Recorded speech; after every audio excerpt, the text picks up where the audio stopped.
یہ چھن چلن دمادم مست کلندر علی دا پہلا نمبر، یہ چھن چلن ابو بکر دا پہلا نمبر، عمر دا سیکنڈ ون، عثمان دا تھرڈ ون، علی دا فورتھ۔ کہ محمد کے قرب کو، آل محمد کے قرب میں تلاش کرو۔ اور امام بخاری نے اس کو امہات المومنین کے چیپٹر میں نہیں ڈالا، حسن و حسین کے چیپٹر میں ڈالا ہے۔ قلعہ ہی ٹھوک چھڑیا انہوں نے۔ حضرت عمر تو خود ام کلثوم کا رشتہ حضرت علی سے مانگ رہے ہیں کہ قیامت کے دن میرا رشتہ آل البیت سے نکلا ہے۔ اب مجھے بتائیں اس کے بعد آپ یہ کس طرح کہہ دیں کہ حضرت عمر اپنے آپ کو حضرت علی سے افضل مانتے ہوں گے؟ یار جو ان کی بچی کا رشتہ اس لیے مانگ رہا ہے کہ میری بھی نسبت تو نال جڑ جائے، تو آپ کو یہ وسوسہ بھی کیسے آ گیا کہ حضرت ابو بکر عمر آل البیت سے اپنے آپ کو بہتر سمجھتے ہوں گے؟ خلفائے راشدین نے کون سی اپنی جدادیں منائی ہیں؟ اپنے بچوں کے لیے کیا چھوڑ کے وہ مرے ہیں کہ تم کو کہ انہیں لالچ تھی؟ پوری زندگی چٹائی پہ حضرت عمر سوتے رہے مسجد کے اندر۔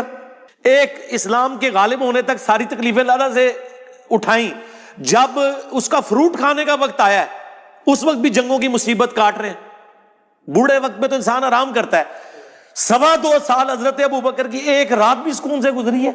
اس میں الفاظ ہیں، حضرت علی نے کہا اے ابو بکر، اللہ نے جو آپ کو ہم پہ فضیلت دی ہے، اس امر خلافت میں ہم آپ سے حسد نہیں کرتے۔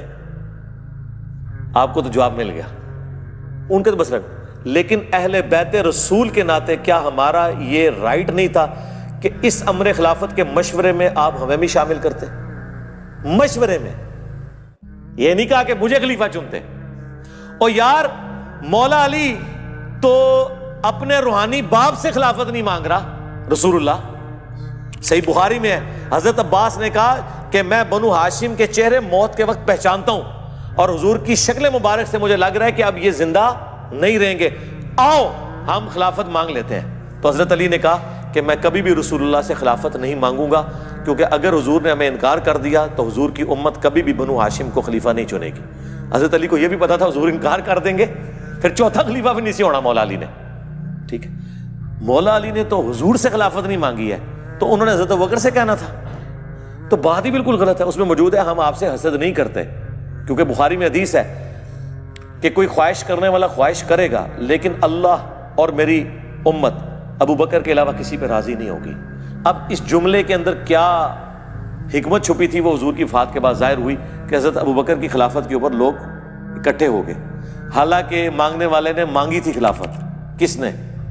سعد ابن عبادہ نے۔ مولا علی کا ذکر نہیں جو ہو رہا، آپ ہمیں سمجھو، مولا علی درویش بندہ سی، اور دوسرا مولا علی کو ضرورت نہیں تھی خلافت کی۔ میرے بھائی رسول اللہ کے گھر والے جو ہیں وہ تو کنگ میکر ہوتے ہیں، ان کو خود کنگ بننے کی کیا ضرورت ہے؟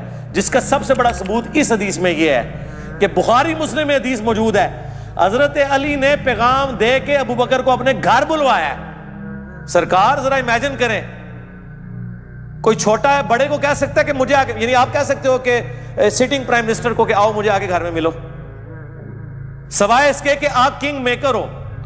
تو حضرت ابوبکر سمجھتے تھے یہ رسول اللہ کے گھر والے ہیں، ان کا صدقہ ہی ہمیں یہ سب کچھ ملا ہوا ہے۔ یہ صدقہ وہ بریلویوں اور شیعوں والا نہیں، یعنی ان کی وجہ سے، اس گھرانے کی برکت سے اللہ نے ان کو چنا ہے نبوت کے لیے، ان کی وجہ سے ہی ہم یہ فیسلٹی ویل کر رہے ہیں۔ اسی لیے بخاری میں الفاظ ہیں، محمد کے قرب کو آل محمد کے قرب میں تلاش کرو، حضرت ابو بکر کا قول ہے۔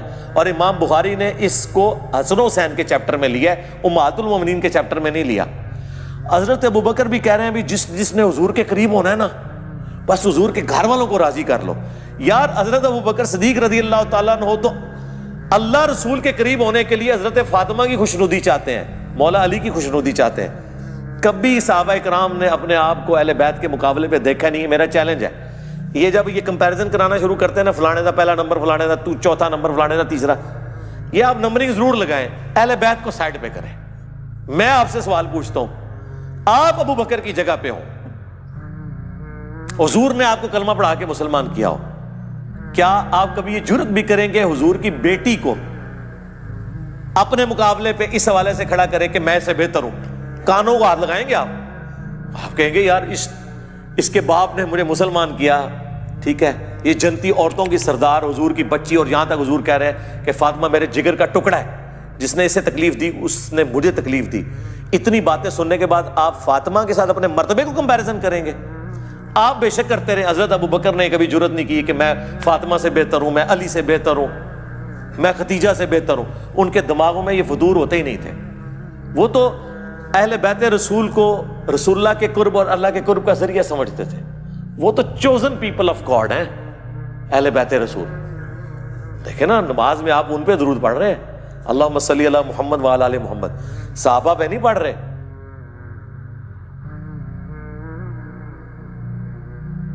بعض ناسبیوں نے آل محمد سے مراد کہا کہ آل کا ترجمہ ہوتا ہے والا، جس طرح قرآن میں ہے آل فرعون، تو اس سے مراد ہے فرعونی. اور آل موسیٰ، تو آل محمد سے مراد ہے نبی کے سارے ساتھی. ہم نے کہا رکو ذرا، صبر کرو، رسول اللہ سے بھی پوچھ لو. بخاری کے الفاظ ہیں، یا رسول اللہ ہم آپ پر اور آپ کے اہل البیت پر کیسے درود پڑھیں؟ تو آپ نے کہا پڑھو اللہم صلی علی محمد وعلی آل محمد کما صلیت علی ابراہیم وعلی آل ابراہیم انک حمید مجید. اور میں یعنی اس حوالے سے غامدی صاحب نے تو یہ دلیل نہیں پیش کی. غامدی صاحب سے جب سوال ہوا نا، مجھے تھا کہ غامدی صاحب کہیں ڈنڈی نہ مارے، کیونکہ ان میں تھوڑی بہت مجھے بعض اوقات فیل ہوتا ہے وہ ناسبیت والا ایلیمنٹ. میں نہیں کہتا وہ ناسبی ہے، تو انہوں نے کلیئر کٹ، انہوں تو خیر دلیل کے بغیر ہی بات کرنی ہوتی ہے نا، اپنا موقع بھی دینا ہوتا ہے. تو ان کے معنی انہوں نے کہا یہ تو آؤٹ آف کوشچن ہے. وہ سوال پوچھا آل محمد میں کیا وہ، انہوں نے کہا یار یہ تو آؤٹ آف کوشچن ہے، آل محمد سے مراد حضور کے گھر والے ہیں، صحابہ کرام کہاں سے ہو گئے آل محمد؟ حالانکہ وہ چاہتے تو کہتے قرآن میں ہی لکھا ہوا ہے. تو میرا کلپ آ جاتا غامدی صاحب رکو ذرا، صبر کرو، رسول اللہ سے بھی پوچھ لو. صحابہ کہہ رہے ہیں آپ اور آپ کے اہل البیت پر کیسے درود پڑھیں؟ تو کیا حضرت ابو بکر کا کبھی دعویٰ ہے کہ ہم اہل البیت ہیں؟ حضرت عمر کا یہ دعویٰ ہے؟ حضرت عمر تو خود ام کلثوم کا رشتہ حضرت علی سے مانگ رہے ہیں کہ قیامت کے دن میرا رشتہ اہل البیت سے نکل آئے. اب مجھے بتائیں اس کے بعد آپ یہ کس طرح کہہ دیں کہ حضرت عمر اپنے آپ کو حضرت علی سے افضل مانتے ہوں گے؟ یار جو ان کی بچی کا رشتہ اس لیے مانگ رہا ہے کہ میری بھی نسبت تھوڑے نال جڑ جائے، تو آپ کو یہ وسوسہ بھی کیسے آ گیا کہ حضرت ابو بکر عمر اہل البیت سے اپنے آپ کو بہتر سمجھتے ہوں گے؟ میں اپنی کو ورڈکٹ نہیں دے رہا، میں آپ کو logical think out of box کرنے پہ کہہ رہا ہوں کہ آپ صحابہ اور اہل بیت کو کمپیئر نہ کیا کریں. اہل بیت کے ساتھ کوئی بھی کمپیئر نہیں ہو سکتا، وہ حضور کے گھر والے ہیں. آپ اپنے آپ کو رکھ کے دیکھیں کہ آپ گمراہ ہوں اور آپ ایک نبی کا کلمہ پڑھ کے مسلمان ہوں تو آپ یہ بازو اوپر کر کے نبی کے گھر والوں کا مقابلہ کرنا شروع کر دیں گے؟ نہیں، آپ تو یہ کہیں گے کہ بس نبی کے گھر والوں کی شفاعت مجھے قیامت والے دن مل جائے، میں نبی کے گھر والوں کو خوش کروں، حضور خوش ہو جائے. اور یہی تو حضرت ابوبکر نے کہا کہ محمد کے قرب کو آل محمد کے قرب میں تلاش کرو. اور امام بخاری نے اس کو امہات المومنین کے چیپٹر میں نہیں ڈالا، حسن و حسین کے چیپٹر میں ڈالا ہے. قلعہ ہی ٹھوک چھڑیا انہوں نے. اور اگلی بات سنیں جو میں نے بڑی ایک ٹروتھ ریویلنگ، مشکات شریف آپ کھولیں، 3 جلد میں صحابہ کے فضائل کے چیپٹر ہیں. امہات المومنین کا چیپٹر الگ ہے اور اہل بیت کا چیپٹر الگ ہے. اب مشکات والے بزرگ تو انجینئر صاحب کی ویڈیوز نہیں سنتے تھے، یہ تو 800 سال پہلے گزرے، 700 سال. ان سے کوئی پوچھے کہ حضور کی بیویاں اہل بیت ہیں، قرآن میں لکھا ہے، ہم بھی مانتے ہیں. آپ حضور کی بیویوں کو اہل بیت والے چیپٹر میں کیوں نہیں داخل کر رہے؟ کیوں ان کا چیپٹر الگ کر رہے ہیں امہات المومنین کا؟ کیا وہ اہل بیت نہیں ہیں؟ لیکن ان کو بھی پتا تھا یہ معاملہ اتنا سادہ نہیں ہے، کیونکہ حدیث جو غدیر خم ہے مسلم کی، اس میں زید ابن ارقم کا قول موجود ہے کہ حضور کی بیویاں اہل بیت ہیں، لیکن حضور کے جو حقیقی اہل بیت ہیں جن پہ صدقہ اور خیرات حرام ہے، وہ حضور کے دودھ کے رشتے کے لوگ ہیں، خون کے رشتے کے لوگ ہیں، آل عقیل، آل جعفر، آل عباس اور آل علی. اور اس سے بڑا جو ان کا یہ تو پھکی تھی نا، پھکا جو ہے نا وہ بہت بڑا ہے. انہوں نے کہا کہ بیوی کیسے اہل بیت ہو سکتی ہے؟ جب خامد اسے طلاق دے دے تو وہ اپنے گھر والوں کے پاس واپس چلی جاتی ہے. میاں بیوی کا تو رشتہ پرماننٹ ہوتا ہی نہیں ہے، یہ تو اس وقت تک ہے جب تک کہ نکاح جاری ہے. لیکن اولاد کا رشتہ کوئی ختم کر سکتا ہے سوائے اس کے کہ اولاد مرتد ہو جائے، کہ دین چھوڑ دے؟ کوئی نبی اپنی اولاد کو جو مسلمان ہے اہل بیت سے خارج کر سکتا ہے؟ نہیں، وہ تو اس کے جسم کا ٹکڑا ہے. بیوی کو علیحدہ کر دے، ختم. یہ علیحدہ بات ہے کہ حضور نے اپنے کسی بیوی کو طلاق نہیں دی. بہرحال بیوی کا جتنا رشتہ ہے وہ ایک رشتے کی وجہ سے آل البیت ہے، اور جو حضور کی اولاد ہے وہ آپ کے جسم کا حصہ ہے، اس کی وجہ سے اہل بیت ہے. اور حضور کے جو خاندان کے لوگ ہیں بنو ہاشم، ان کو اللہ نے بنو اسماعیل کو چن لیا، جس طرح کہ بنی اسرائیل کو چنا تھا.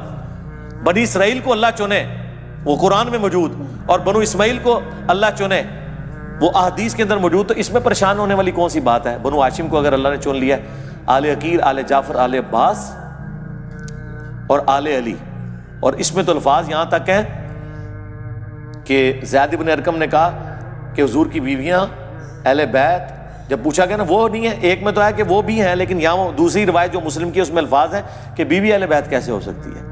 اہل بیت تو وہ ہوں گے جو خون اور دودھ کے رشتے کے لوگ ہیں۔